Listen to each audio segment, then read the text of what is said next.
Alhamdulillah nahmaduhu wa nasta'inuhu wa na'udzu billahi min syururi anfusina wa min sayyiati a'malina may yahdihillahu fahuwal muhtad wa may yudlil fala hadiyalah. Asyhadu an la ilaha illallah wa asyhadu anna Muhammadan abduhu wa rasuluh. Allahumma shalli wa sallim alaihi. Amma ba'du, para bapak-bapak sekalian, ibu-ibu sekalian, para tokoh, para pengusaha, para asatid, para ajengan, para guru, semuanya, dan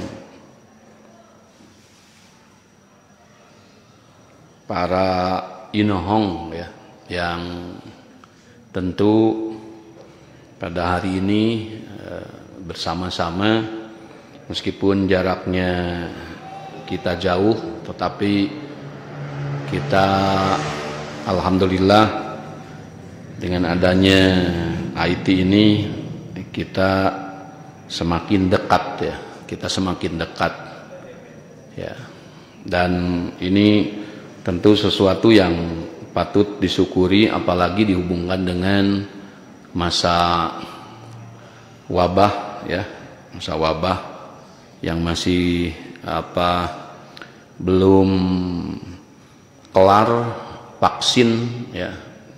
Nanti insya Allah mudah-mudahan katanya vaksinnya sudah ketemu, hanya harus diuji coba dulu. Kita doakan saja uji cobanya berhasil ya. Nanti 2021 katanya ya, mungkin tinggal berapa bulan lagi. Kalau itu selesai, tentu kembali kehidupan asalnya seperti normal dan sedia kala ya.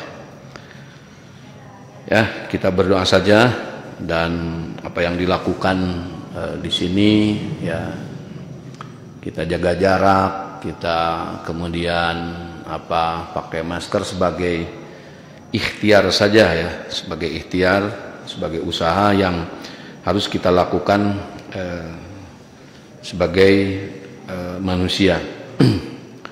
Bapak-bapak, ibu-ibu sekalian, dan khususnya yang ada di tempat ini, bapak-bapak tamu undangan, alhamdulillah hari ini tanggal 4 Dzulhijjah ya, 4 Dzulhijjah 1441, bulan ke-12 ya, bulan ke-12 dari bulan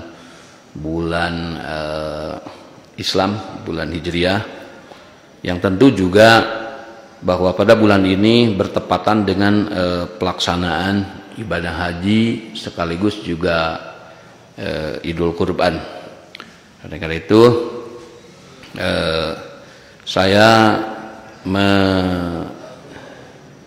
mewasiatkan ya, bagi bapak-bapak dan ibu-ibu yang memiliki kelebihan, kecukupan, maka menyembelihlah ya, sebagai tanda rasa syukur kita kepada Allah Subhanahu wa taala, dan sebagai rasa tanggung jawab ya, bahwa ini adalah masih di masa pandemi. Tidak sedikit tetangga, rakyat, masyarakat kita yang terdampak dengan wabah ini, maka hitung-hitung juga berbagi ya.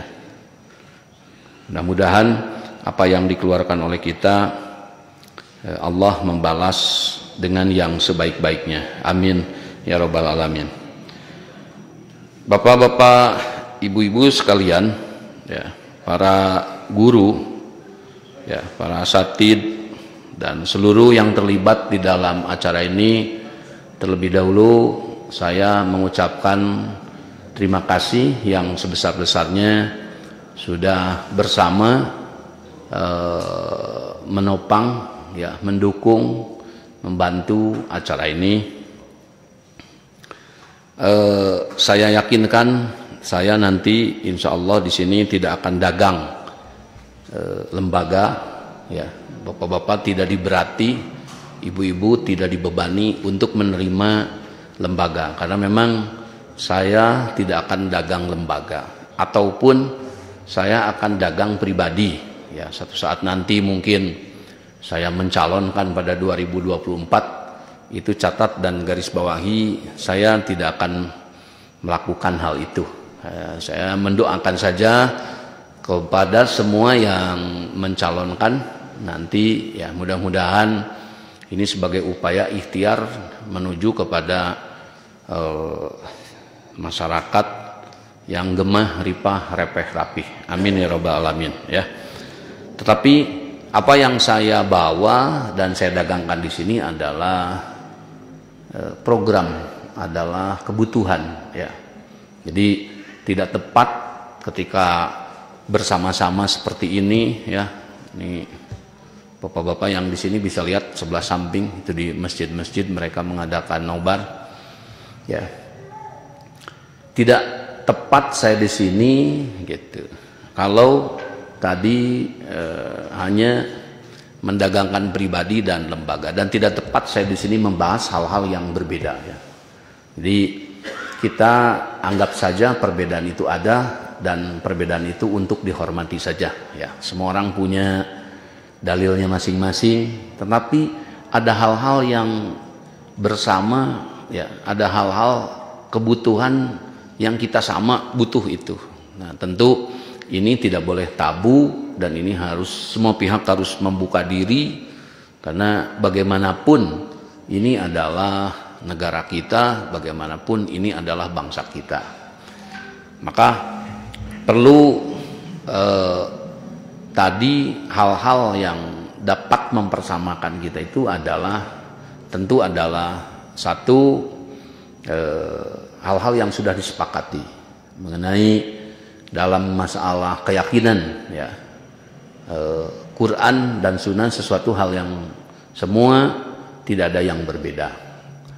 Kemudian hal yang selanjutnya juga dapat mempersamakan kita, mempersatukan adalah yang bersifat nasionalisme, yang bersifat kebangsaan.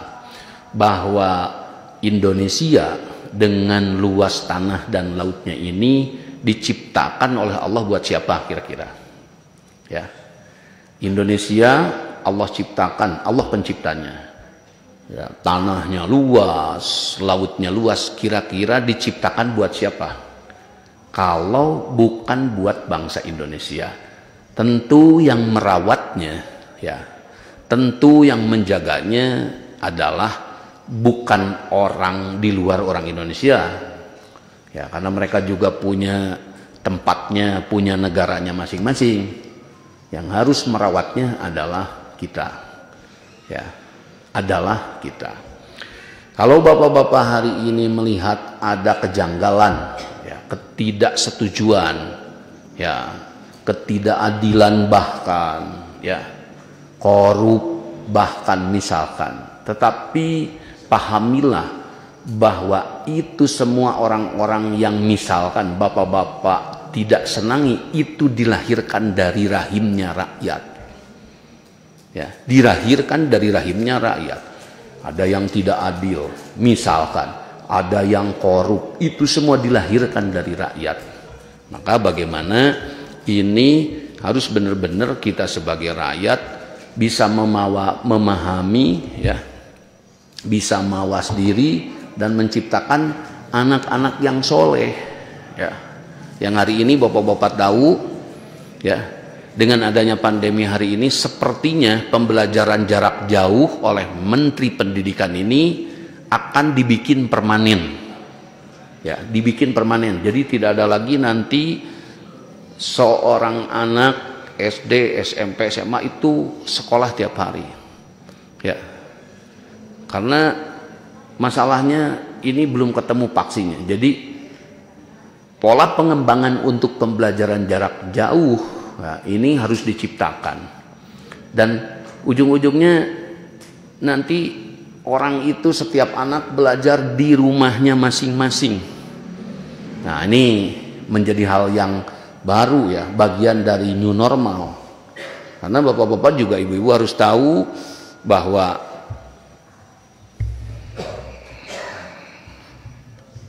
tugas menciptakan anak soleh itu adalah tugas daripada kedua orang tuanya. Ya. Bukan tugas guru di sekolahnya, bukan tugas ustadz di pesantrennya, tetapi tugas pokoknya oleh Allah dibebankan, ditugaskan, diamanatkan kepada kedua orang tuanya. Jadi kalau nanti ada anak yang tidak baik di akhirat kelak, itu yang akan dipanggil bukan guru di sekolah dan ustadz di pengajiannya, tetapi adalah kedua orang tuanya. Maka oleh karena itu menjadilah orang tua yang bertanggung jawab. Nah, bismillah. Jadi tempatnya di rumah, ya. Nanti ibu-ibu, bapak-bapak menjadi ada pekerjaan ekstra hari ini. Sebetulnya kalau kembali kepada ajaran Islam, bukan pekerjaan ekstra. Pekerjaan mendidik anak itu adalah tugas pokoknya manusia. Ya, tugas pokoknya manusia. Nah, penting.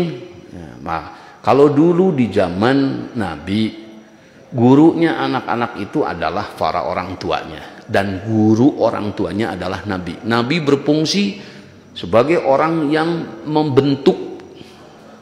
Ini kayaknya apa masih ada feedback ya? Ya. Kembali lagi. Guru itu apa? Gurunya para orang tuanya itu adalah Nabi. Sehingga diciptakanlah, bapak-bapak tahu sendiri, ya. Cerita mengenai seorang Muhammad, ya. Selamat datang pada para bapak-bapak tamu, silakan, ya. Cerita mengenai Nabi Muhammad memimpin orang-orang kecil dan dia hanya memegang satu buku, tapi dia bisa merubah tatanan dunia. Itu cerita yang luar biasa. Beda dengan ceritanya saya masih kecil, ikut ayah saya, bacaannya Pak Dwi Kofing Ho. Masih kecil itu, masih ingat kalau ini usia-usianya Pak Haji Asep, Pak Dwi. Saya masih kecil waktu itu. Kofing Ho, wah itu cerita silat. Kemudian maju berkembang teknologi menjadi ada cerita-cerita film kungfu, Chen Lung dulu. Wah, kerajaan-kerajaan. Menggambarkan kegagahan keperkasaan bangsa Cina, ya, luar biasa, bisa terbang, ya, dan bisa mengalahkan satu orang dengan banyak. Tapi setelah saya besar, saya menjadi a priori dengan film itu. Kenapa? Toh Cina dijajah sama Mongolia, Cina dijajah sama Jepang, Cina dijajah sama Inggris. 3 negara tidak kurang menjajah mereka. Nah ini cerita ini nggak nyambung nih. Katanya jawara, katanya jagoan. Sama dengan di Indonesia, ada yang tidak terak di kadek, katanya tidak mempan sama peluru, bisa terbang pakai barang bang kalapa. Saya juga tidak percaya setelah besar. Loh, kenapa dulu dijajah sama Belanda? Ini kayaknya cerita meninak bobokan saja, ya. Nah, cerita-cerita itu kan akhirnya ditarik bahwa cerita itu dengan kejadian yang sebenarnya bagaimana. Nah, beda kalau bapak-bapak membaca cerita Muhammad, ya, Rasulullah SAW dia seorang yatim, ya, ditinggalkan ayahnya, tidak lama kemudian ditinggalkan ibunya, dia menerima wahyu, dia menyampaikan kepada rakyatnya, kepada masyarakatnya untuk merubah situasi yang tidak penuh, yang sudah penuh ketidakadilan, situasi yang penuh kemiskinan. Dia bawa leading ke depan rakyat masyarakatnya menjadi cerdas. Dia bawa masyarakatnya menjadi berkesejahteraan. Ini bukan cerita isapan jempol, ini bukan cerita dongeng, tetapi sampai hari ini cerita itu terpatri dan cerita itu legendaris. Satu buku, seorang Muhammad bisa merubah dunia. Satu buku, seorang Muhammad dengan satu buku bisa membawa masyarakat kepada kesejahteraan. Seharusnya saya pikir hari ini orang sudah banyak baca buku, bukan satu lagi, berpuluh-puluh yang mereka baca. Tentu seharusnya lebih banyak yang dihasilkan dari sisi-sisi keberhasilan. Oleh karena itu, ya, dalam forum ini juga saya sampaikan kepada Bapak Ibu sekalian, karena memang ini juga sudah masuk kepada new normal, ya sudah kita terima saja. Bismillah Bapak-bapak untuk mau menjadi guru bagi anak-anaknya. Bismillah, ya.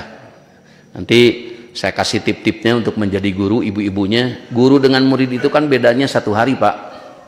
Ya, kalau guru besok misalkan hari Senin dia mau ngajar, malam Seninnya dia buka duluan.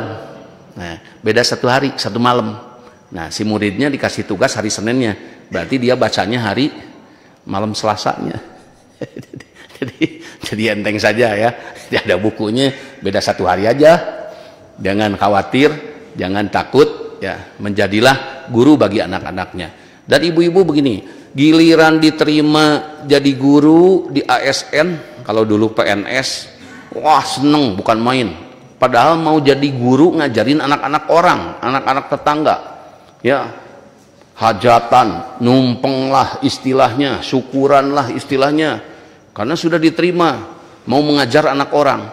Lah, giliran menjadi guru bagi anaknya sendiri, ini tidak sedikit saya melihat ketika ini mau di pembelajaran jarak jauh, tidak sedikit ibu-ibu yang mengeluh, wah saya gimana nih, saya gimana. Nah, ini jangan begitulah. Bismillah, hari ini bapak-bapak lebih dimudahkan dengan adanya pencarian di mesin pencarian, mau Google mau apa, bisa gampang. Bismillah, ya. Hanya mengajari 2-3 orang, nanti kurangnya apanya kita minta, nanti kurangnya kita sinergi dengan sekolah. Ujung-ujungnya saya mengapresiasi dengan kalimat bukan wajib sekolah, ya. Tidak ada wajib sekolah, tidak ada wajib pesantren. Yang ada itu yang kita kenal apa? Wajib belajar. Bud, ya. Artinya bahwa pembelajaran itu bisa dilakukan prosesnya di rumah dan dimanapun. Di pasar kita bisa belajar, ya. Saat bergaul dengan teman kita bisa belajar, dimanapun kita bisa belajar. Dan tempat belajar yang paling mendasar bagi seorang anak-anak adalah di rumahnya. Saya minta, kalau hanya untuk bisa baca, tulis dan ngitung, ya jangan jauh-jauh. Di rumah lah, di rumah lah. Ibu-ibu bukan hanya pekerjaan tadi memberi makan atau memberi minum susu saja, tetapi dibentuk hubungan itu sebagai guru dan murid, ya. Tentu ini akan menjalin sebuah jalinan emosi, menjalin hubungan antara guru dengan murid. Jadi posisi ibu di depan anak-anak itu bukan hanya yang menyusui, bapak-bapak bukan hanya yang memberikan tadi jajan, tetapi hubungan juga bapak-bapak sebagai guru bagi anak-anaknya. Nah, mudah-mudahan nanti saya akan mengusulkan kepada negara ini, kita sama-sama usulkan kepada negara, bagaimana negara juga bisa memberikan sertifikasi yang independen. Artinya setiap rakyat, setiap masyarakat yang memiliki kemampuan, keluarkanlah sertifikasinya, ya. Apakah lewat jalur tadi sekolah ataupun tidak sekolah, karena yang dibutuhkan adalah kecakapan. Ya, kalau sudah selesai itu yang dibutuhkan kecakapan, selesai sekolah itu, bukan selembar ijazah.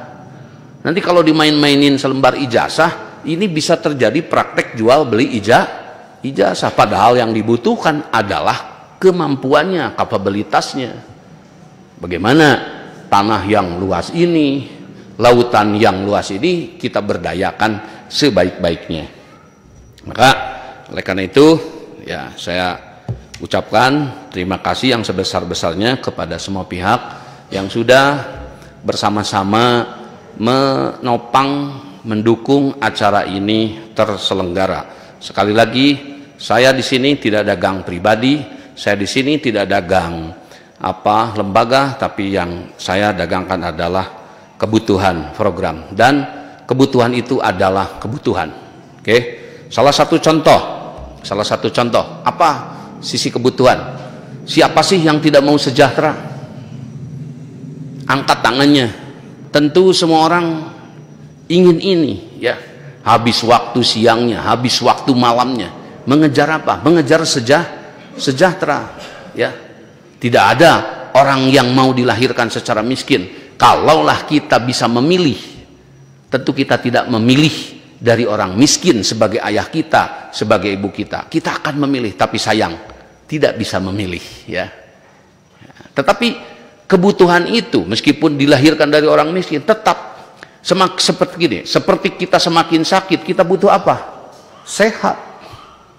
Nah, bagaimana kiat-kiat, bagaimana cara semuanya agar lebih cepat untuk menuju kepada sejahtera. Saya sering menyampaikan di sini kepada para tamu-tamu, kebetulan mungkin ada yang datang ke sini, pejabat-pejabat, saya sampaikan, Pak, kira-kira kalau menjabat itu kan tidak lebih dari 5 tahun satu periodenya, ya. Paling lama 2, berarti 10 tahun. Nah, ini mendingan kalau kepilih lagi, Pak.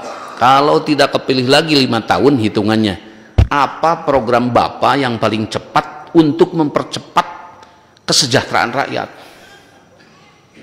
Nah, itu dalam sela-sela berdua saya ngobrol, karena saya selalu kalau datang pejabat saya selalu tawarin, Bapak apakah ingin berempat mata atau Bapak ingin bersama-sama rakyat, masyarakat, ngomongnya bagaimana Bapak, silakan. Udah Pak, 4 mata saja.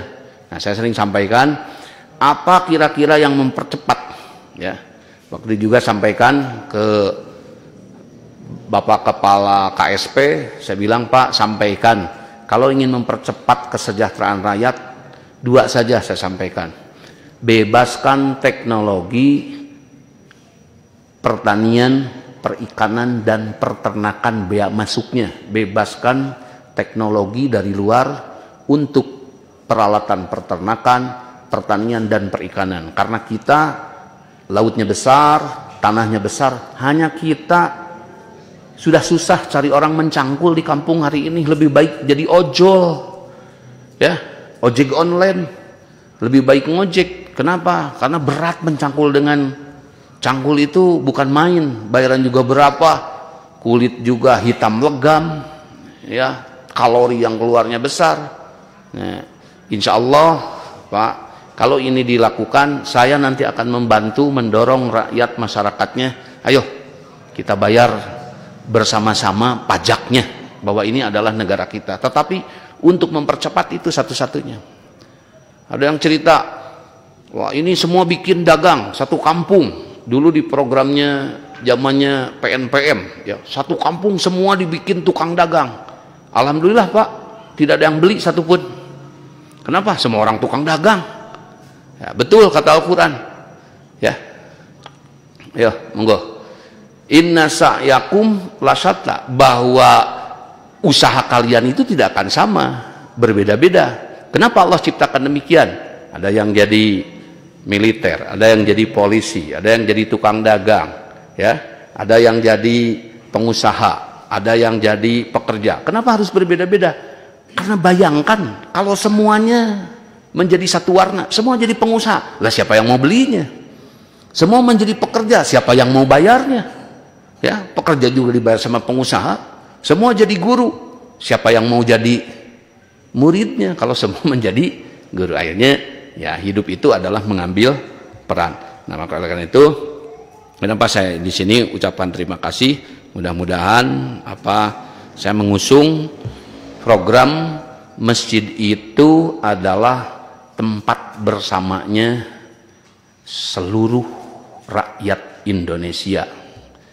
Tidak kurang dari 90%. Masjid itu adalah tempat bersamanya bangsa Indonesia. Ya. Bersama saat di dewan itu hanya periodik. Bersama saat tugas itu semasa tugas. Ya. Bersama di sekolah saat menjadi guru. Tetapi saat kebersamaan di masjid, dari mulai Bapak kecil sampai Bapak menjadi TNI, jadi polisi, jadi guru, selamanya tetap bersama pada hari Jumat. Sampai kapan? Sampai meninggal. Alhamdulillah. Jadi ini adalah tempat Bapak-bapak, saya memohon kepada semuanya, jadikanlah masjid itu tempat bersama di situ. Ya. Jadikanlah masjid semua tempat bersama. Tempat yang fungsinya seharusnya 3 saya sampaikan. 1, dia sebagai tempat ibadah. Kita bersimpuh memohon kepada Tuhan bahwa kita diciptakan, ya. Bahwa kita ada persoalan, disitulah kita memohon, kita berdoa. 2, sebagai sekretariat, tempat sebagai mengelola umatnya, ya. Bagaimana umat ini dikelola? Kenapa? Kalau ngomong luasnya tanah, Indonesia dengan Malaysia, dengan Jepang, dengan Korea, ya, dengan negara-negara yang tidak besar seperti Vietnam, jauh luas tanahnya Indonesia itu lebih luas.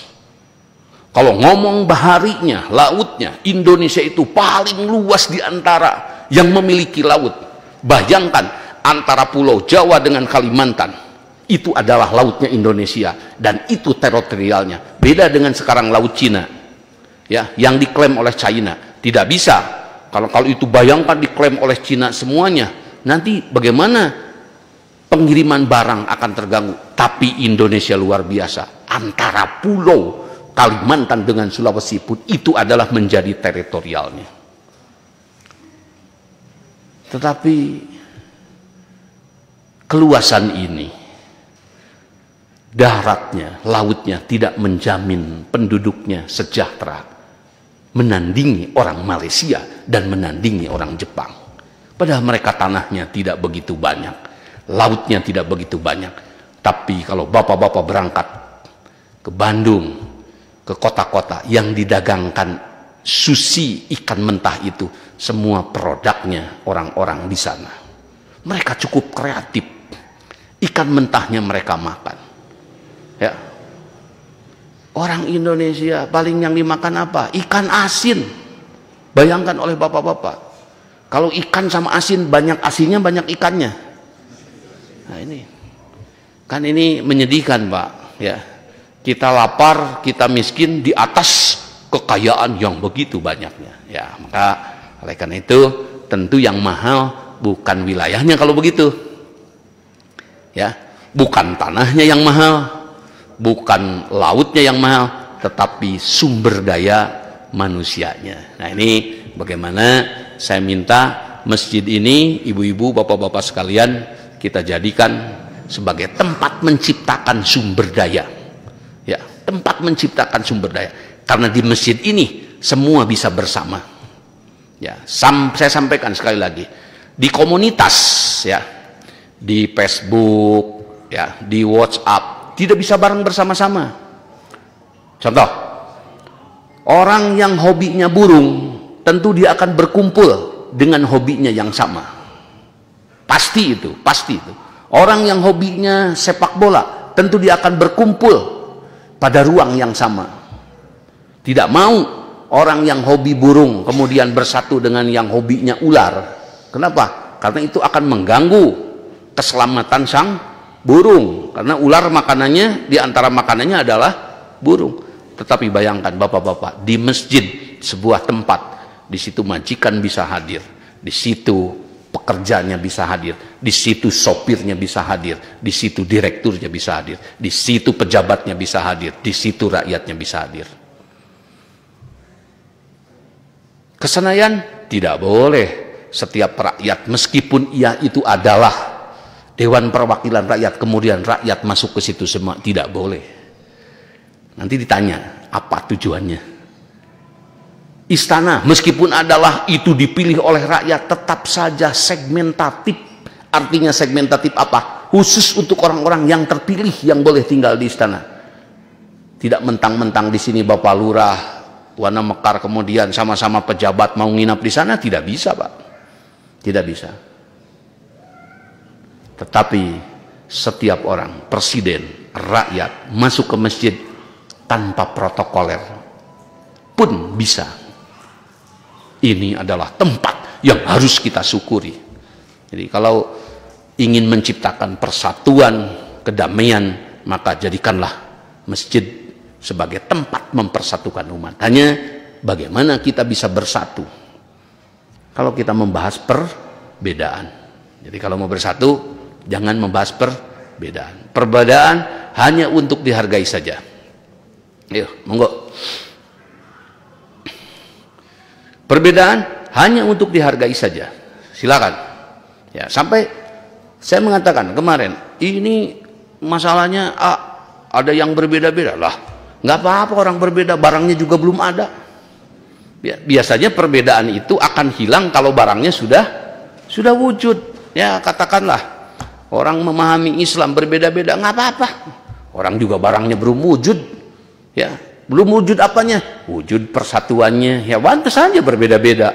Persatuannya juga belum wujud. Coba kalau sudah bersatu, dengan sendirinya perbedaan itu kan hilang. Seperti dulu, bagaimana berbedanya negara Indonesia dibangun oleh Yong Japa, Yong Ambon, Yong Jawa, Yong Sunda, Yong Papua, Yong Sumatera. Semua berbeda-beda, tetapi disatukan dalam bingkai itu. Akhirnya hari ini persatuannya sudah wujud, dan tidak setiap saudara kita dari Sumatera, dari Kalimantan kemudian ingin membebaskan, ingin melepaskan diri dari kesatuan Indonesia. Nah, seperti itulah Bapak-bapak ya. Yang kedua, untuk bisa bersama itu jaga kata, jaga ucapan, jaga perasaan. Yang ketiga, pijakilah hal yang sudah disepakati bersama. Kalau mau bersama. Soalnya kenapa? Nah, tidak bersama lagi nanti kalau pijakannya beda. Jadi kalau ngomong sudah ke masjid apa? Yang penting Qurannya itu, yang penting nabinya Nabi Muhammad, betul tidak? Yang penting kiblatnya ke Mekah, sudah. Itu saudara kita. Saya pernah datang ke satu tempat, sampean itu A, B, C, D. Sampean itu NU, Persis, Muhammadiyah, Salafi. Saya menjawab, saya saudaranya mereka. Saya hanya katakan seperti itu saja. Nah, kalau dijawabnya, saya bukan NU, saya bukan Muhammadiyah, saya bukan Persis, saya bukan Salafi, saya bukan Wahabi, panjang Pak. Tapi jawaban itu lebih tepat. Sampai itu A, B, C, D, saya saudaranya mereka. Masa sama saudara? Kalau tidak, masa sama saudara kita mau gontok-gontokan? Sudah selesai, Pak Dwi. Nah itu, ya. Maka tadi jagalah ucapan, jagalah kata-kata ya. Itu. Kemudian ya, itu yang penting saya aturkan. Terima kasih, mudah-mudahan ini akan semakin mengembang, karena tidak kurang ini yang ikut peserta menonton ini 15.000, luar biasa ya. Kita bisa nobar live seperti ini, semua berandil, semua mendukung. Mudah-mudahan saja ini akan semakin menggelinding. Oleh karena itu perlu juga saya sampaikan di sini adalah kenapa penting rakyat dan masyarakat itu cerdas. Ya, ini kita ngomong penting. Kenapa penting rakyat masyarakat itu sejahtera? Dipandang dari sisi-sisi yang lainnya. Ya, mau dari sisi pengusaha, mau dari sisi pejabat, mau di sisi aparat. Kenapa penting sekali? Ya, Pak Lurah misalkan, Pak Camat misalkan, siapapun pengusaha. Kenapa penting rakyat itu sejahtera? Dan kesejahteraan itu adalah hal yang paling inti dalam kehidupan. Kenapa penting rakyat itu cerdas? Karena kalau bapak-bapak sebagai pengusaha, rakyatnya tidak sejahtera. Bapak punya produk, bapak punya dagangan. Kalau rakyatnya tidak sejahtera, nanti yang ada yang beli. Kalau sudah tidak ada yang beli, nanti rugi usahanya. Kenapa penting rakyat itu mempunyai daya beli? Kenapa penting rakyat itu menjadi cerdas? Karena perekonomian akan jalan kalau rakyatnya sejahtera.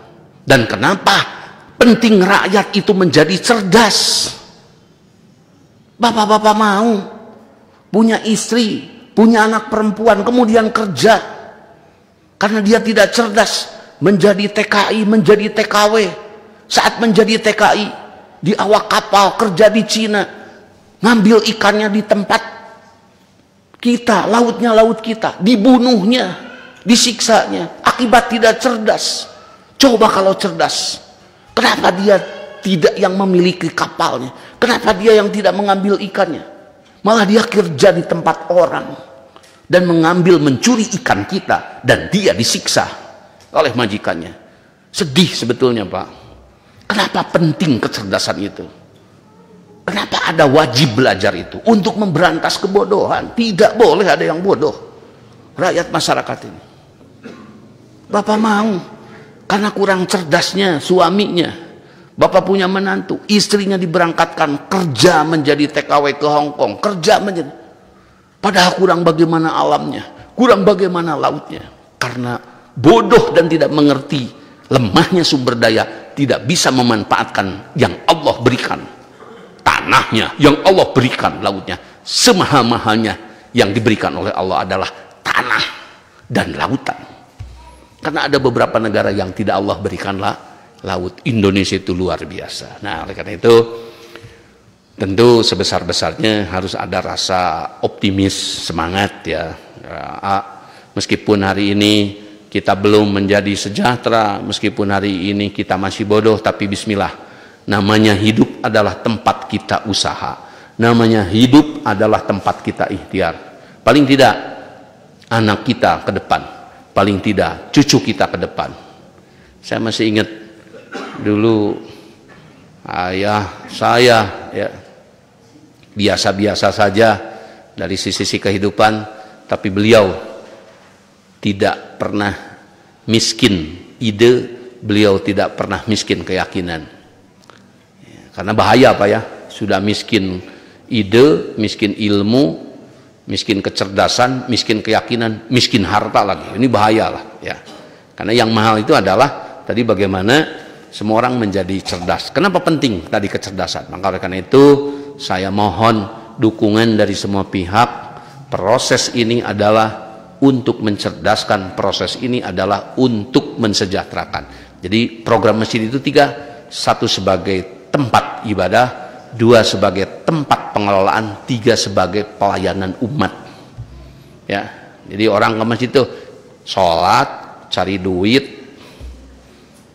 ibadah, sholat, cari duit, ibadah, ngurus keluarga, selesai semua permasalahan insya Allah ya. Kita tidak ingin sholat saja rajin, cari duitnya malas. Kita juga tidak ingin cari saja duit tapi sholatnya juga malas. Itu tidak baik tentu ya. Kenapa? Karena kembali kepada rukun Islam 5, syahadat, sholat, zakat, apalagi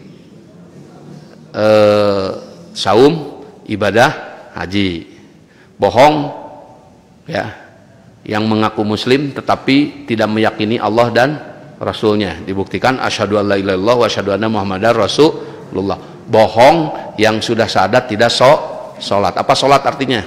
Sholat itu hubungan kepada Tuhannya, hubungan kepada manusianya ya. Maka itu sholat berjamaah, hubungan kepada Tuhannya, hubungan kepada manusianya. Berarti orang sudah ngumpul kalau sudah sholat berjamaah. Bohong orang yang sudah sholat tidak mau diarahkan hidupnya kepada sejahtera, maka lahirlah zakat. Zakat itu sebetulnya syariat yang Allah ciptakan, yang Nabi pimpin untuk mengarahkan manusia kepada sejahtera ya. Yang keempat, bohong orang yang sudah sejahtera tidak mau puasa. Puasa itu apa? Nahan. Puasa itu sama dengan nabung. Pendapatan 10 juta bisa hilang kalau tidak ditabung ya. Untuk mencapai sejahtera itu 4 catat ya. Ibu-ibu 4 catat, bapak-bapak. Cara untuk mencapai sejahtera. 1, cukupkanlah, bukan sumber sejahtera. Kalau sumber sejahtera bekerja, bertani, bercocok tangan, berdagang ya. 4, silakan. Tetapi kalau cara sejahtera, 1, cukupkan penghasilan seberapapun yang kita dapatkan. Belajar mencukupkan. Artinya jangan bermewah-mewah dulu. Bapak-bapak, ibu-ibu yang dapat 2 juta, bismillah, bagaimana dicukupkan ini? Ya, tentu ada jurus-jurusnya untuk mencukupkan ya. Dan ibu-ibu tahu bagaimana cara mengolah mencukupkan. Istilah kata uang itu kalau dicukupkan cukup, kalau tidak ya juga tidak. Yang kedua, sisihkanlah sebagian yang didapatkan untuk menabung. Hari ini Orang kelabakan semua, di PHK, di apa, tabungan tidak ada. Kasihan. Minimal tabungan untuk mana? Untuk 1 tahun sekali. Menghadapi Ramadan, menghadapi Idul Fitri itu bukan kebutuhannya, bukan kecil. Kita sebagai orang tua sedih kalau tidak bisa membelikan baju buat anak-anak kita. Minimal untuk itu, ibu-ibu ya. Bapak-bapak, 1, cukupkan pendapatan. 2, sisihkan sebagian untuk ditabung. 3, istri suami saling menopang usaha suaminya, atau suami menopang usaha istrinya. Kalau istrinya punya usaha, harus saling menopang. Kenapa kalau tidak saling menopang? Jangan bapak-bapak nanti tidak tahu, istri bapak taunya ATM saja, taunya kartu kredit saja. Pas bapak-bapak meninggal, istri bapak akan menjadi seorang janda yang miskin. Akibat tidak disinergikan, akibat tidak disambungkan dengan usaha bapak-bapak. Ya. Yang keempat, cara sejahtera yang lainnya adalah bapak-bapak mencari sumber peluang yang baru. Ya, saya sering ditanya oleh jamaah, saya itu tukang tembok, apakah saya bisa menjadi mujaki di kemudian hari? Saya bilang, kenapa tidak? Yang kaya itu kan Allahnya. Nah, tapi Allah mau melihat pekerjaan kamu. Kamu kerjanya apa? Ya, saya kan pulang kerja jam 3, jam 4 katanya. Bagaimana saya menambah pendapatan saya? Gampang, saya bilang. Di tempat kamu apa yang bisa ditanam kira-kira? Kalau kamu tinggalnya di kampung, ada katanya kopi. Kopi bisa ditanam. Bismillah, kamu nabung sehari, sebulan, setahun, tanamlah di situ kopi. Dan hari ini orang itu bapak-bapak sudah memiliki 40.000 pohon. Luar biasa, padahal dia seorang tukang tembok. Artinya bahwa cara yang keempat, bagaimana cara sejahtera itu adalah dengan mencari peluang-peluang baru. Mencari peluang-peluang baru. Bismillah, ya. Ya. Tuh yang dapat saya sampaikan. Kemudian kenapa? Ya. Ini tidak bergerak, ya. Saya sempat menyampaikan ada PR, barangkali bapak-bapak nanti bisa dibahas, ya, bisa dibahas. Ada pertanyaan begini, Pak. Persepsi umum rakyat masyarakat kita bahwa rezeki dijamin oleh Tuhan, ya, itu sudah umum. Betul bapak-bapak? Kita sering mendengar bahwa rezeki katanya dijamin oleh Tuhan. Pasti semua dapat rezeki. Nah, kira-kira operasionalnya seperti apa pada pemahaman masyarakat umum? Apakah yang dimaksud rezeki itu nanti Allah meskipun kita diam, kalau itu sudah jadi rezekinya akan sampai ke kita? Satu. Jadi kita diam saja. Kalau sudah menjadi rezekinya juga akan sampai ke tangan kita. Satu itu. Ya.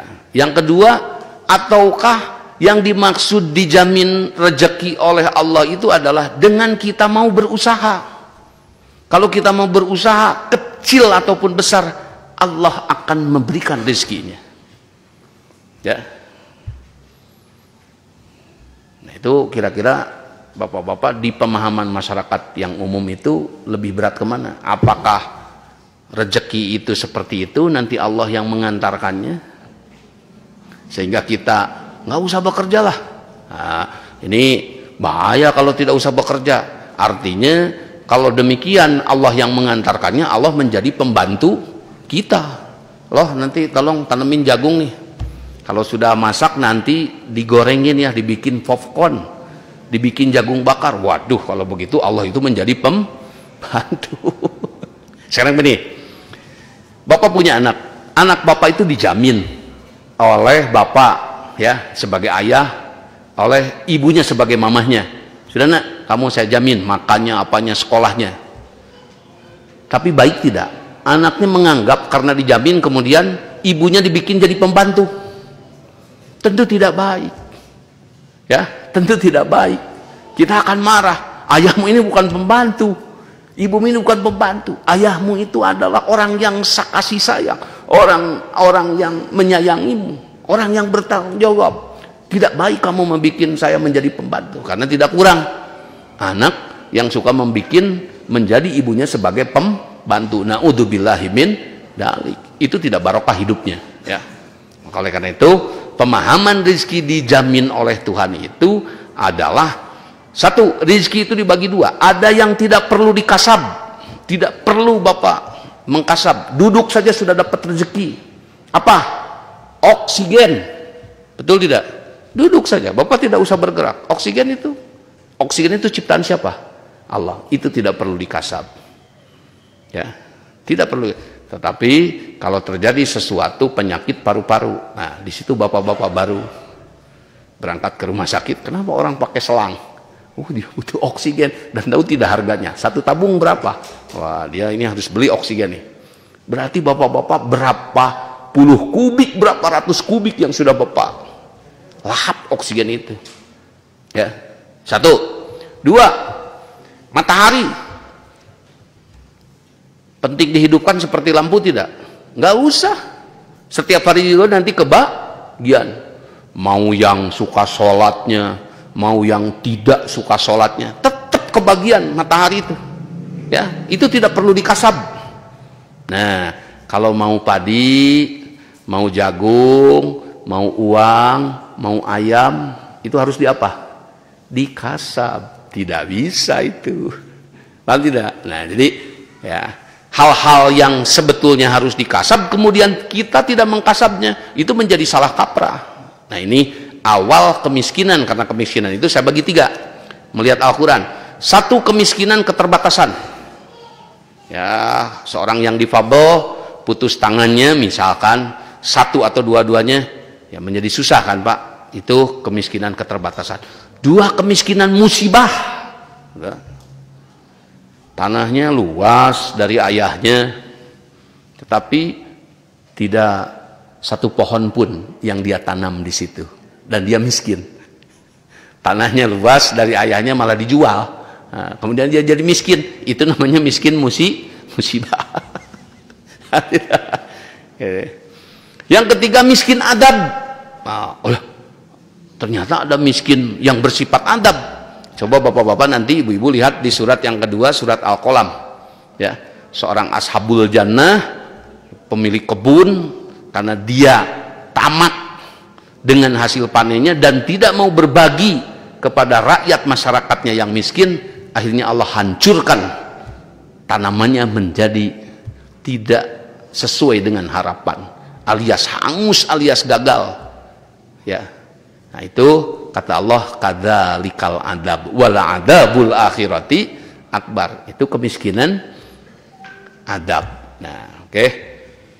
Karena itu tadi kenapa penting ya masyarakat itu cerdas. Saya mohon kepada semua pihak yang bisa mendorong tercipta masyarakat cerdas, kepada semua pihak, dan yang berlebihan dari ketokohan, dari menjadi pengusahanya, doronglah hal-hal yang bisa menciptakan kesejahteraan, doronglah hal-hal yang bisa menjadikan masyarakat cerdas, doronglah yang menjadikan masyarakat soleh.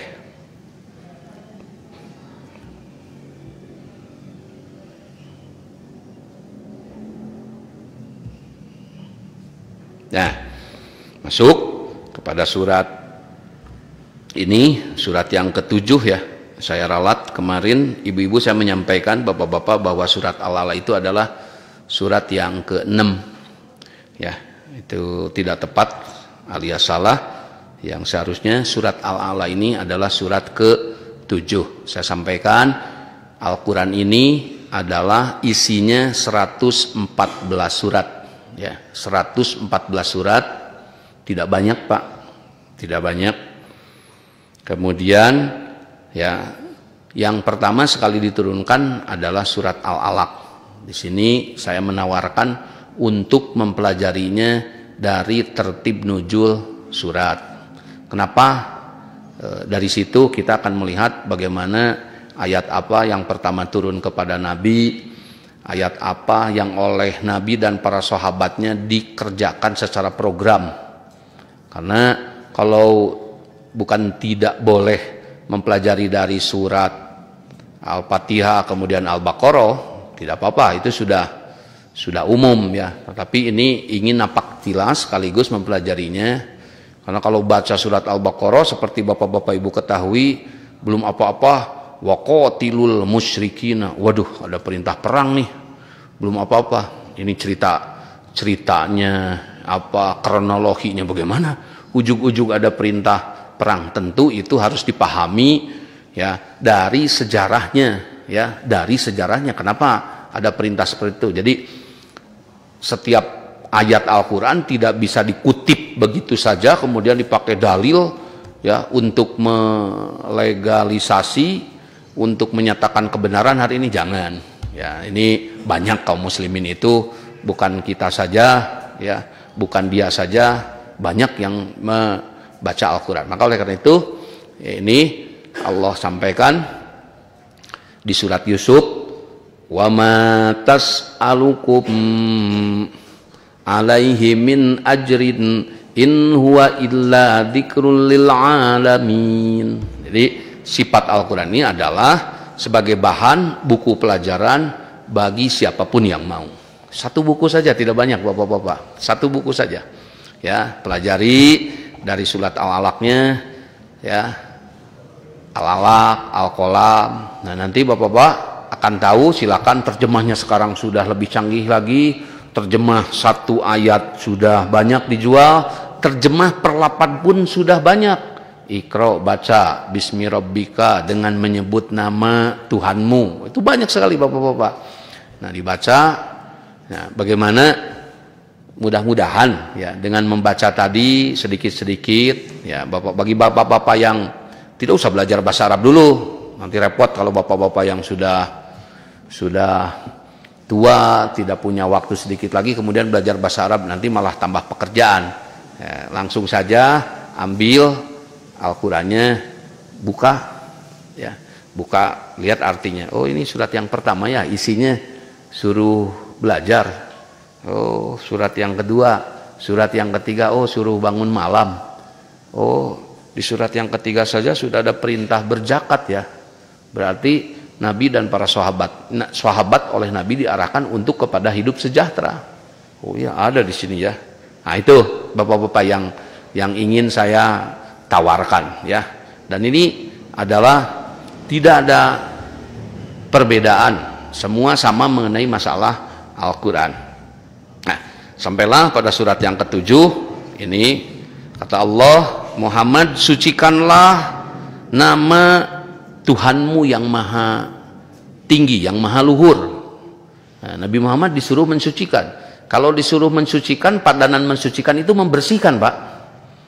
Bapak sering dengar istilah pencemaran nama baik ya. Tentu itu menjadi delik hukum, Pak.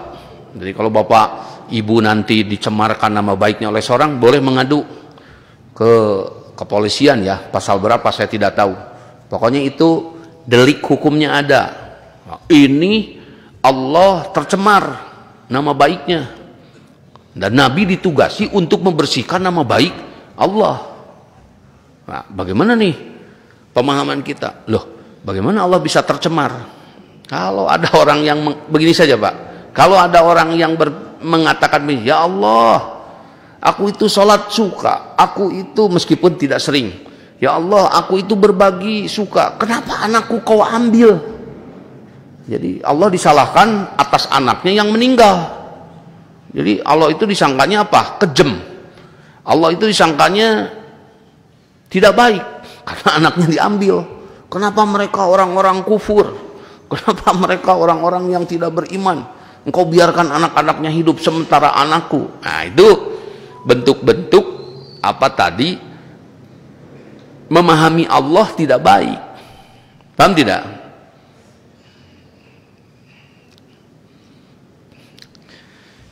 Nih, apalagi yang menjadi nama baik Allah itu? Hayya 'alas shalah. Marilah kita sholat. Hayya 'alal falah. Apa arti hayya 'alal falah? Hidupkanlah kesuksesan. Tapi orang abai. Hayya 'alal falah.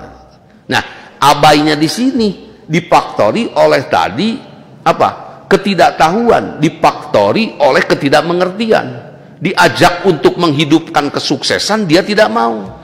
Artinya Allah itu dianggap sudah kere. Kalau menganggap Allah kere, kenapa giliran dipanggil Pak Haji di kampungnya yang paling kaya, weh, kata Pak Haji kumpul, semua orang berbondong-bondong datang. Kenapa giliran dipanggil oleh seorang konglomerat yang sedang mencalonkan dewan, semua datang memaksakan diri meskipun hujan-hujanan? Karena di situ orang melihat di sini ada duitnya, barangkali saja membawa kesejahteraan. Tetapi saat Allah memanggil adzan, tidak banyak orang yang memahami. Berangkatlah ke masjid, nanti aku kasih kamu kehidupan yang menyenangkan, nanti aku kasih kesejahteraan. Tidak orang berpikir seperti itu. Ini adalah Allah sudah tercemar nama baiknya. Nah, wujudnya Nabi Muhammad tasbihnya apa? Mengedukasi masyarakat. Wujudnya tasbihnya Nabi Muhammad apa? Menyadarkan masyarakat. Kita semua diciptakan oleh Allah sebaiknya dan seyogianya. Kita bersimpuh, bersujud di situ dan kita meminta apa yang kita merasa kurang, apa yang merasa kita lemah. Disitulah tempatnya kita meminta. Giliran dapat anak susah, sujud lagi, ya Allah, anakku susah, aku didik untuk menjadi baik. Ya Allah, aku susah sekali mencari rezeki, sudah kulangkahkan kaki ini, sudah kugerakkan tangan ini, tetapi tetap saja aku tidak berhasil. Berhari-hari, berbulan-bulan, aku masih tidak berhasil. Ya Allah, aku bersimpuh di hadapanmu, bukakanlah kepadaku rizkimu itu. Nah itu, bapak-bapak, diedukasi oleh Nabi Muhammad itu. Ya, nah, jadi bagaimana tasbihnya Nabi itu adalah dengan menciptakan masyarakat menjadi cerdas, puncaknya dengan menciptakan masyarakat menjadi sejahtera. Nah, jadi tasbih itu macam-macam. Kalau tasbih sholat apa? Subhanallah, subhanallah. Tasbih saat ruku, subhana rabbiyal a'la, subhana rabbiyal a'la. Kalau tasbih dalam surat ini adalah Nabi Muhammad ya mengedukasi, mengajari rakyat, mengajari masyarakat yang waktu itu bapak-bapak tahu sendiri. Seburuk-buruknya, sebejat-bejatnya hari ini, kemarin ada cerita perempuan di Kabupaten Garut yang menjadi viral, istri dari seorang lelaki dijual. Wah, viral sekali ya itu. Viral sekali, baru satu di Arab sana, zaman Nabi lahir itu sudah biasa Pak. Bayar utang, punya hutang nggak kebayar diambil anak perempuannya, punya hutang nggak kebayar diambil lah istrinya. Itu sudah biasa di zaman jahiliyah dulu itu. Ya, jadi perjualbelian manusia itu luar biasa. Di sini kalau ada perjualbelian manusia satu di satu kabupaten, bahaya, ya, bahaya itu, bisa dicopot nanti pejabat-pejabat, ya. Misalkan kalau ada kejadian-kejadian seperti itu, artinya apa? Separah-parahnya hari ini tidak separah zaman Nabi dulu, ya. Human trafficking, eksploitasi, ketidakadilan, wah semua dieksploitasi. Perempuan, lahir anak perempuan aib, dikuburnya hidup-hidup, dibunuhnya di dalam janin. Hari ini paling cuma seberapa. Nah, Nabi ajari mereka, dan tahu tidak sampai hari ini masih legend, tapaknya, bekasnya masih legend, luar biasa. Dan tahu tidak bapak-bapak, Islam secara konsep, kemudian Nabi orang mana? Nabi Muhammad orang mana? Orang Arab. Kalau Sultan Mehmet orang mana? Al-Fatih orang mana? Orang Turki. Orang Turki itu orang mana? Arab Eropa. Turki itu orang Eropa. Islam dibawa oleh orang Eropa satu kali dan Turki berjaya sepanjang 700 tahun, tidak sedikit. Sampai ke para bapak-bapak baca berita hari ini, Hagia Sophia, ya, gereja terbesar sedunia, terindah sedunia, karena saya pernah ke sana, itu dikonversi lagi menjadi masjid, sampai ramai kan. Oh, ini biarkan saja jadi museum, biarkan saja. Ya, menurut ceritanya katanya itu dulu diambil oleh Al-Fatih, kemudian dia bebaskan dulu, dibayar dulu, dibeli karena kalah Bizantium oleh kaum muslimin, kemudian dibeli dulu, setelah dibeli diwakafkanlah oleh Al-Fatih Sultan waktu itu. Ya, nah itu. Nah, saya berpikir bapak-bapak, kira-kira kalau satu hari bangsa Indonesia mengimpor TKW, bukan sekarang kalau mengekspor kan, betul tidak? Sekarang Indonesia itu mengekspor para TKI, TKW. Kalau satu hari bangsa Indonesia yang mengimpor TKW dari Arab misalkan, Pak ya, Bapak mau punya pembantu, anak saya mau pinter bahasa Arab nih, saya ambil nih dari Yaman, kan Yaman lagi ribut terus nih, lagi perang terus, Suriah lagi perang terus, diambillah menjadi pembantu kita. Kira-kira senang tidak sebagai bangsa Indonesia? Ya, atau senang istri-istri, anak-anaknya, tetangganya menjadi TKW? Senang mana? Nggak apa-apa, dunia tempat berusaha kok, dunia tempat bermimpi. Ya, nah itu diantaranya. Nah, ini tentu kembali kepada sejauh mana kita bisa mengangkat martabat, sejauh mana kita bisa cerdas, sejauh mana kita bisa sejahtera. Karena ternyata bapak-bapak, kalau ditanya luasnya Jepang dengan Indonesia saja sudah luas Indonesia. Tetapi kalau tingkat kesejahteraannya, bapak harus ngakui, mereka lebih cerdas mengelola alamnya. Kita kurang. Nah, bagaimana? Tentu saya yang paling harapan itu adalah masjid. Ya, masjid itu tempat semua orang. Ya, masjid tempat semua orang. Maka junjung tinggilah masjid ini, ya, maka tadi syukurilah apa yang Allah berikan dari Qur'annya. Mudah-mudahan, ya begini Pak-Bapak ya, kalau tidak wujud apa yang dijanjikan oleh seseorang kepada seseorang, saya berjanji kepada bapak-bapak misalkan, Pak, nanti besok kita ketemu di Garut jam 10. Kemudian ternyata tidak terlaksana janjinya. Bisa salah saya, betul?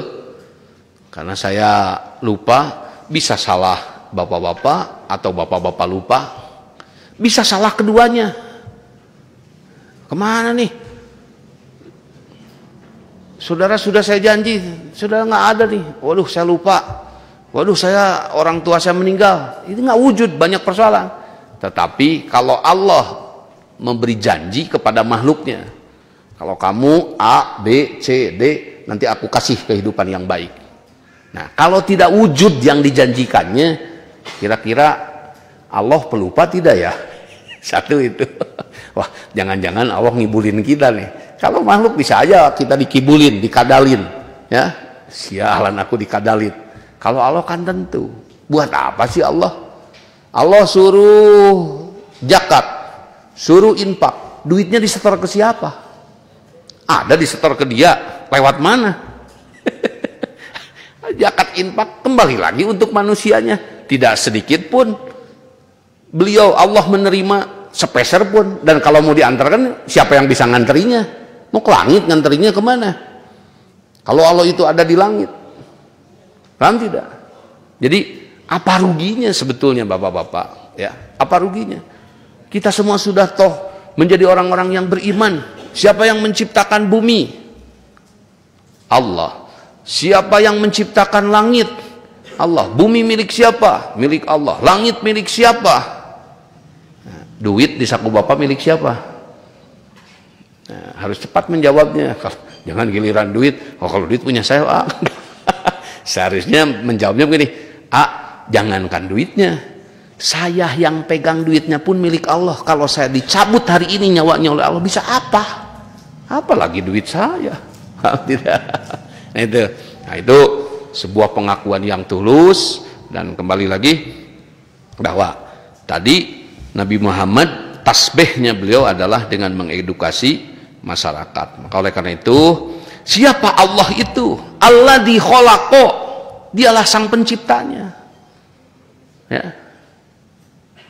Manusia hanya bisa mengumpulkan biji besinya, disusunlah menjadi pompa. Manusia hanya bisa mengumpulkan biji plastiknya, disusunlah, dibuatlah menjadi paralon.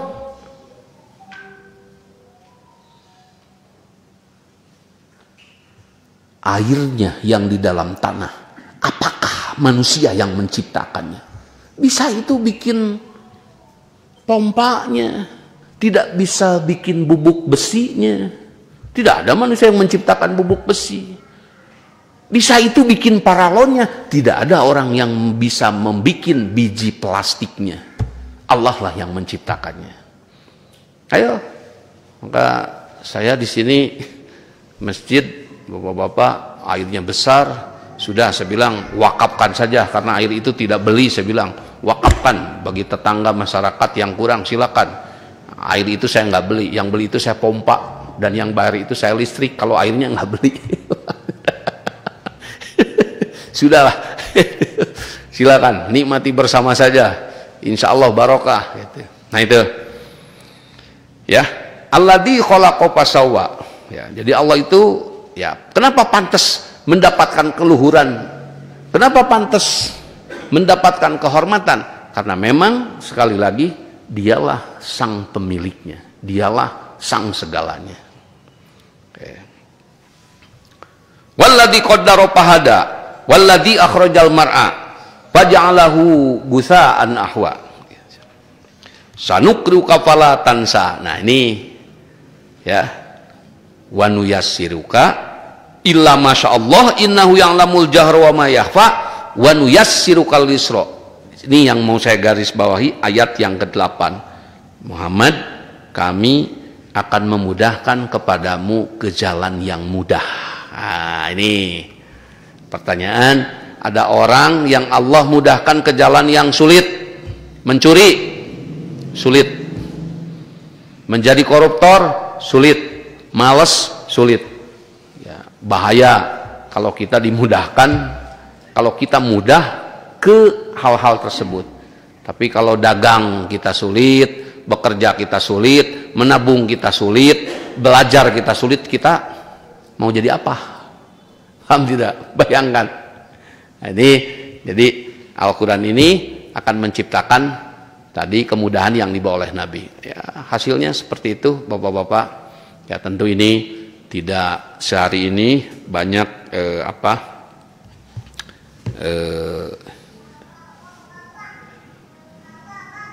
sebentar.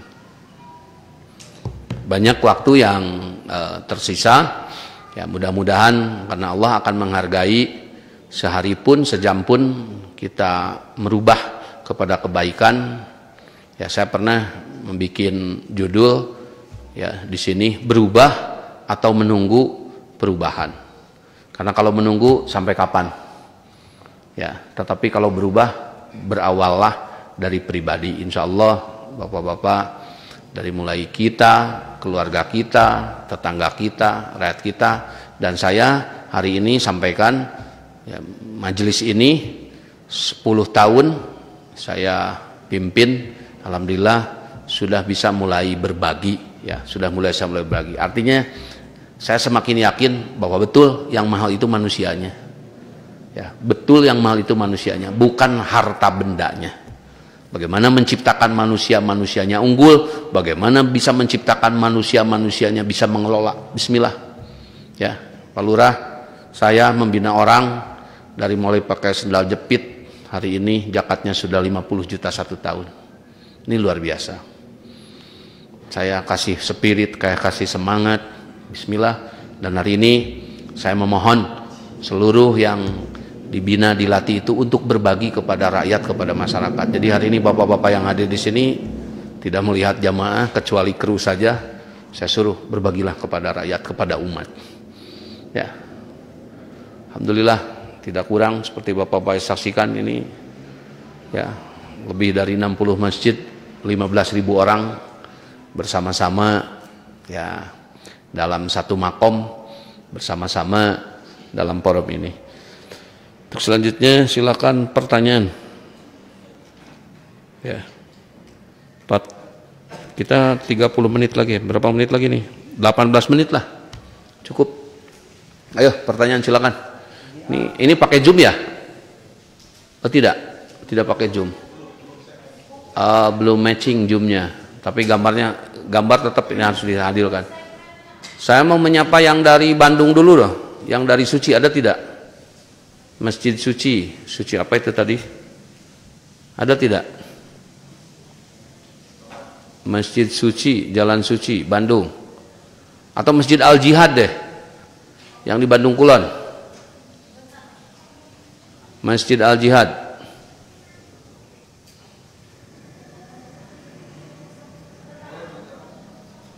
Tidak dapat? Coba ditampilkan besar. Masjid Al-Jihad atau Suci.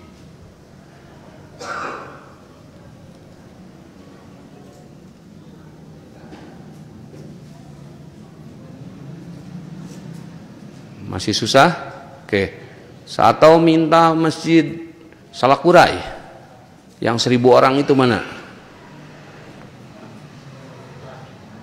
Ada Salakurai? Coba dibikin besar. Bukan saya yang bikin besar.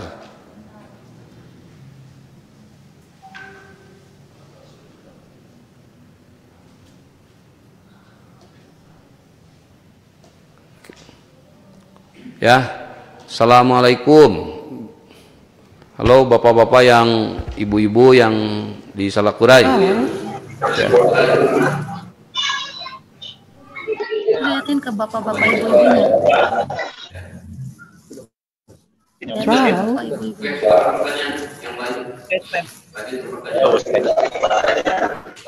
Ini ada pertanyaan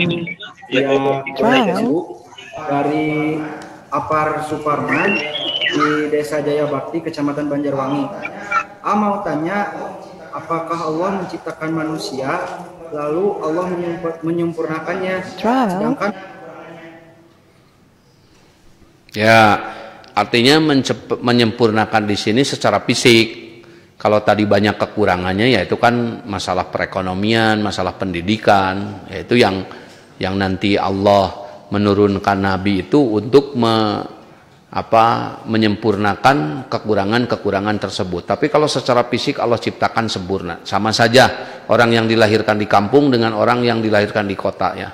Mereka diberi akal, mereka diberi tangan, mereka diberi hati oleh Allah. Itu yang dimaksud penciptaan sempurna. Lanjut. pertanyaan kedua dari peserta nomor Masjid At-Thaibah Sekleng. Bolehkah membaca Al-Quran selagi bekerja sementara keadaan tidak mempunyai wudhu? Berbeda, ada banyak pendapat. Ini fikih lagi ya. Ada, pokoknya yang saya tahu ada yang mengharuskan, juga tidak ada yang mentidakkan untuk membaca Al-Quran tidak pakai wudhu ya. Tentu itu kembali ke masing-masing. Kalau Bapak baca Bismillah, Quran bukan?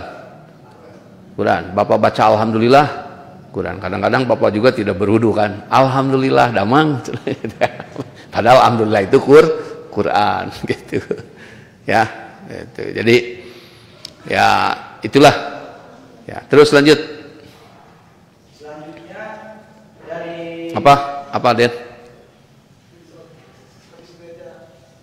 Silakan. Selanjutnya dari saudara Firman,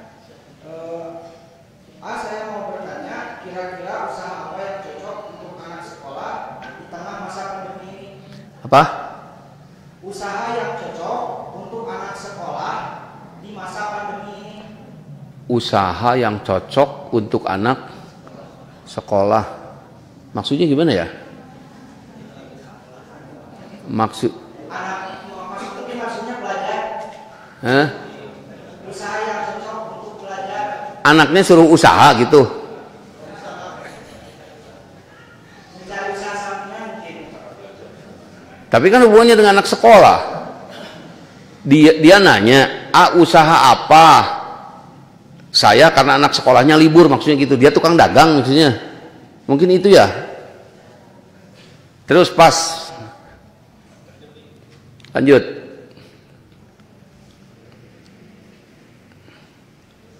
Dari Dadang Yudi, Masjid Al-Jihad, bagaimanakah cara untuk menjadi orang yang bertakwa? Bagaimanakah cara menjadi orang yang bertakwa? Ya. Alladzina yattabi'unar rasulan nabiyal ummi. Bisa dilihat dari surat Al-A'raf, banyak sekali arahan-arahan untuk menjadi takwa. Ya, takwa itu adalah itba, mengikuti apa yang Rasulullah Shallallahu Alaihi Wasallam ajarkan. Ya, lanjut. Selanjutnya dari Ustadz Dian, Auditorium Sapan, tips agar Ustadz-Ustadz dapat sejahtera dan dapat mensejahterakan. Ya, bagus itu. Tip agar ustadz-ustadz itu sejahtera dan dapat mensejahterakan. Good. Itu saya dukung sepenuhnya. Karena kalau ustadz tidak sejahtera, waduh ini. Ustadz itu sama dengan apa? Guru. Kalau guru tidak sejahtera, nanti ngajarnya keganggu. Ya, kenapa? Sejahtera itu penting bagi semua lini. Kalau polisi tidak sejahtera, kalau tentara tidak sejahtera, bagaimana? Bahaya itu. Ya, jadi sejahtera itu kebutuhan bersama, betul tidak? Betul, sejahtera itu kebutuhan bersama. Saya di sini ngajar, nggak mau kalau saya kere juga. Betul, per aja Pak Dwi. Nggak mau. Nah, tetapi begini, ibarat HP. Semua orang hari ini punya HP. Bisa diinstal apa? Al-Quran bisa, kalkulator bisa, Facebook bisa, WhatsApp bisa. Nah, masukin aplikasinya. Satu, saya sebagai pengajar, saya harus ngomong kiprah. Kenapa? Ini kalau saya ngomong ngajar cari duit, aduh, ya meskipun dapat, nanti saya tidak bisa beli mobil. Ya, paham tidak? Nah, saya berpikirnya begini, ngajar kiprah di satu sisi, tetapi cari sejahtera juga itu kebutuhan saya.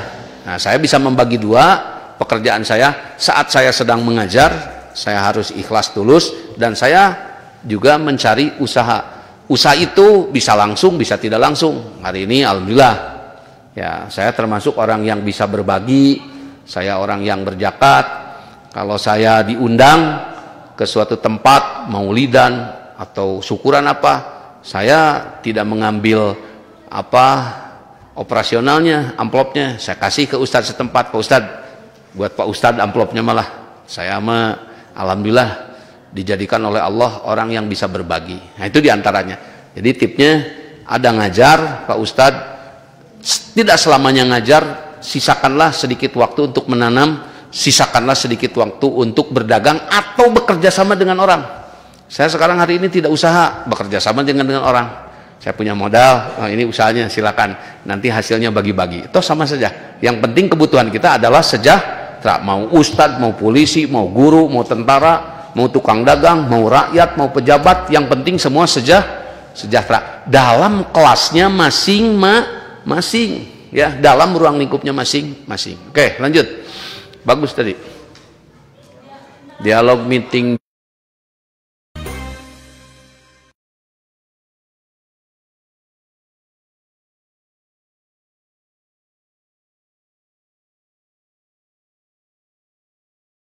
Dari Hidayah Karawang. Trial. Silakan, A.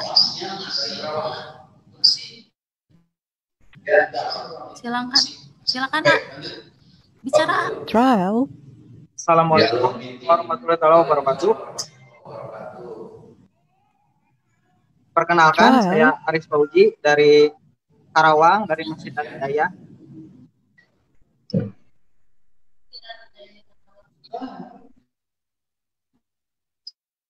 Trial. Yang pertama, Ya, mana? Tadi kan ada pembahasan soal anak yang ikut orang anak yang ikut belajar jarak jauh. Tadi kan ada permanen, terus apakah di kita itu udah bisa Pak? Soalnya kan orang anak dengan orang tua itu lebih pintar anak dalam ilmu IT-nya gitu. Dan terus untuk yang kedua, kita sebagai remaja apa yang bisa atau tipsnya bagaimana supaya remaja itu bisa mengembangkan lingkungannya dan dirinya sendiri. Terima kasih. Ya. Di situ didengarkan tidak? Ya. Masalah pendidikan tadi. Ya, kadang-kadang katanya anak itu lebih pintar. Ya, ini kan pendidikan itu luas, Pak. Bukan masalah keilmuan. Puncaknya pendidikan itu menjadikan anak bisa bersyukur. Puncaknya pendidikan itu bisa menjadikan anak bersabar. Nanti hidup itu tidak selamanya mudah. Nah, bagaimana bapak-bapak menciptakan anak itu saat ketemu kesulitan, dia tidak mudah mundur. Dia tidak mundur mentalnya. Bismillah nak. Allah beserta kita. Bismillah nak. Nah, itu puncaknya pendidikan. Kalau nanti saatnya anak berlebih dari harta, dari ilmu, bapak harus bisa menciptakan, nak, kalau satu hari nanti kamu berlebih, maka berbagilah. Karena sebaik-baiknya manusia yang bisa berbagi. Dan sebaik-baiknya manusia yang bisa bermanfaat kepada orang lain. Artinya tidak seluruh mata pelajaran bapak berikan. Hanya meyakinkan anak itu menjadi soleh, intinya itu pendidikan. Apakah nanti kekurangannya mau dibantu oleh guru di sekolahnya, apakah kekurangannya nanti mau dibantu oleh guru di pengajiannya, yang terpenting anak itu harus menjadi anak yang bermanfaat bagi diri dan bagi lingkungannya. Itu yang pencipta pendidikan. Tentu itu bisa dilakukan oleh semua, Pak. Ya, saya di sini meminta kepada anak saya, kamu harus memiliki kemampuan bahasa 3. Kalau saya Arab, Inggris. Nah, saya bilang kamu tambah bahasa Cina hari ini, karena Cina sekarang menjadi negara yang memegang peranan penting. Belajarlah bahasa Cina. Saya tidak bisa belajar bahasa Cina terus terang, tetapi saya bisa memohon, bisa meminta kepada anak saya. Nah, itu bentuk-bentuk pendidikan juga, Pak. Artinya tidak semua bapak-bapak ibu itu nanti mengajarkan ABCD. Yang terpenting itu saja. Bagaimana anak ini ketemu sulit bisa sabar, tidak kecil hati, tidak mundur, dan bagaimana ketika anak ini menjadi ketemu kemudahan, menjadi orang yang bisa berbagi. Mungkin itu yang dapat saya sampaikan. Pertanyaan keduanya kurang bisa di copy, ininya kurang besar tadi. Ya. Lanjut. Ya. Siapa? Pak Ridwan. Silakan. Ini dari Al Jihad ya. Halo, assalamualaikum Al Jihad. Mangga, Pak Ridwan.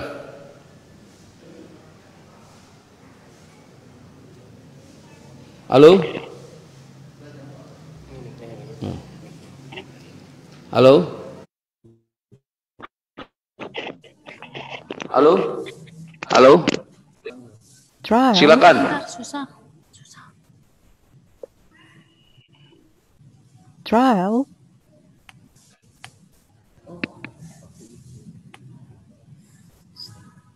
Wah, nggak nyambung nih suaranya. Ya, nggak nyambung suaranya. Oke. Bentar. Bentar.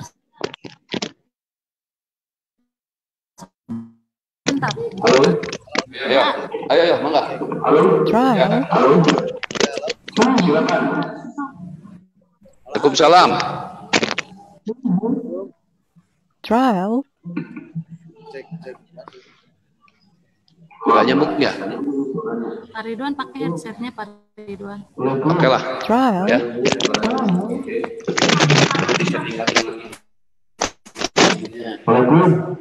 Pas. Oke.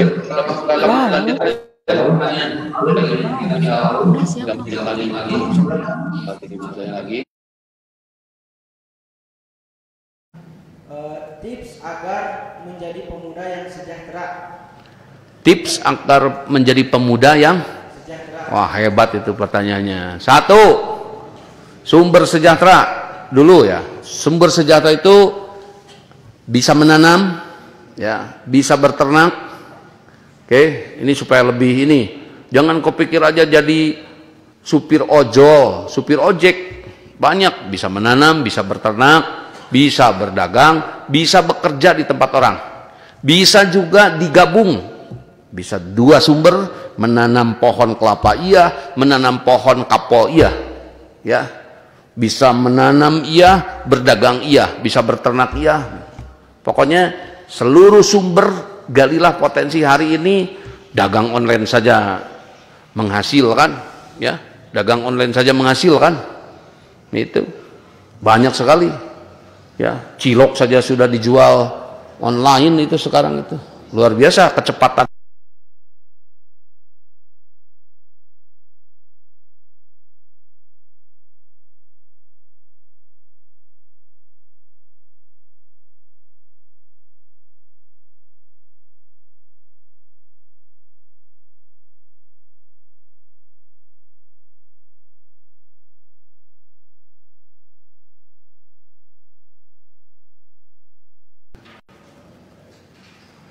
Cukup? Nah, sudah. Ini tinggal 30 menit lagi. Para bapak-bapak yang di luar sana butuh waktu untuk closing, dan sekali lagi saya sampaikan terima kasih yang sebesar-besarnya kepada semua pihak dan seluruh jajaran dari pengusaha, baik aparat dan seluruh tokoh yang sudah terlibat di dalam acara ini. Mudah-mudahan kita semakin bisa dekat ya untuk waktu-waktu yang selanjutnya dan lebih terbuka lagi. Itu yang dapat saya sampaikan. Mudah-mudahan Allah membalas semua kebaikan-kebaikan yang sudah kita lakukan dan Allah memberikan hidayah kepada kita semua. Sekian bapak-bapak, ibu-ibu. Assalamualaikum warahmatullahi wabarakatuh. Ya. Mangga, ini bapak-bapak di sini masih bersama saya. Saya harus menutup dulu tadi karena